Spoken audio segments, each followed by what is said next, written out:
Okay, so just doing a bit of weathering on the hyperdrive, as it were.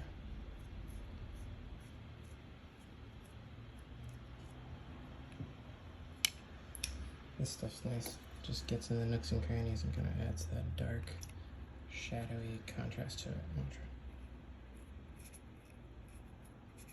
You can kind of over apply and just get it everywhere in there.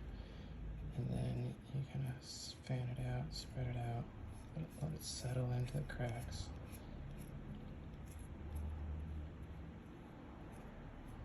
These are pretty nice. I don't know what voodoo magic it is, but it somehow makes it look a lot more realistic and like dramatic.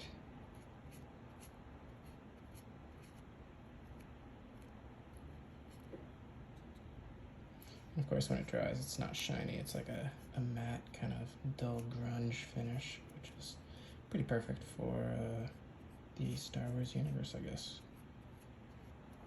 And more importantly, the Razor Crest, which is the definition of grunge.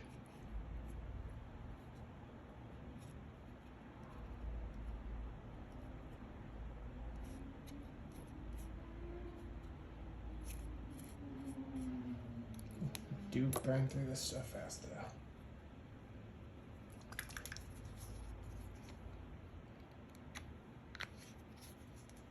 And what I'm using is just dark tone Army Painter's Quick Shade. I think there's a bunch of stuff people recommend from like Vallejo and all these other model painting brands, but it's basically just like an after wash tone shade thing.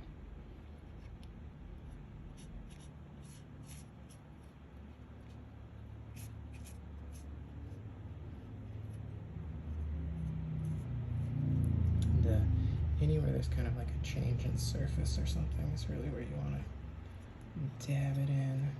So like these little areas where it steps between the pipe down to some other surface or whatever, it really adds a lot of nice effect and detailing to that when you hit it with this shade. It's kind of the heart of it actually. Just on the contours and edges is really the important part. Now I get it all across the surface, that way it adds kind of a little bit of a darker grunge coating to everything. But the key differences you'll notice are really at these edges where it emphasizes them with a nice kind of shading. So here you can see like the parts I've done now, and it'll dry a little, maybe a little less dramatic than that, but looks like that. And then over here you see the parts I haven't done, it's just kind of lacking. So it really makes kind of a cool difference once added on. That is nice to appreciate, and it really finishes things in a good way. I'm a big fan. Again, for every tool, its use, but for this kind of situation, this is perfect in my opinion.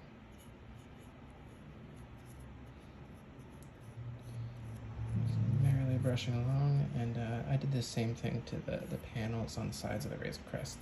The ones that kind of have the exposed mechanics that are usually hidden by removable hull pieces. Same idea, did a nice silver and brass kind of touch up on all the piping and everything, give them a nice coloring over the blue that was already there.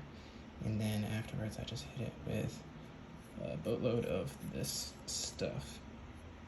And so if you see the images of that, that's what I did for those as well. I think it worked out pretty nicely. Now the first one of them, what I did is I actually applied this shadowing first, and then I did a final matte coat to protect everything. Mod Podge.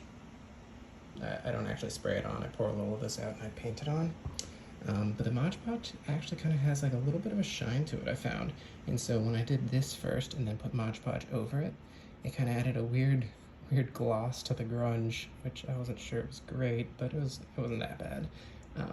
But in the future, what I'm doing is I apply the Mod Podge first to kind of protect all the paint work I've done, and then I'll do this as a final step, add this little grunge layer. It may be less sturdy that way, but the grunge is pretty sturdy, and it really adds value in the nooks and crannies, and the nooks and crannies aren't going to see any wear anyways, or any friction from like fingers and whatnot, because you can't really reach them. So I think it's fine. But yeah, so that's,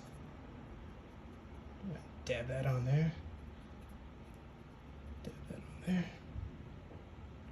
I was gonna make a Happy Bush joke, but I don't know if Bob Ross has patented or that, so copyright infringement. Don't wanna go there.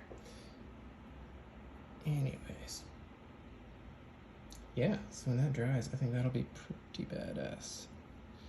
I'm just gonna go back through and make sure that I didn't like nail the fiber optics with a bunch of dark grunge and botch things there.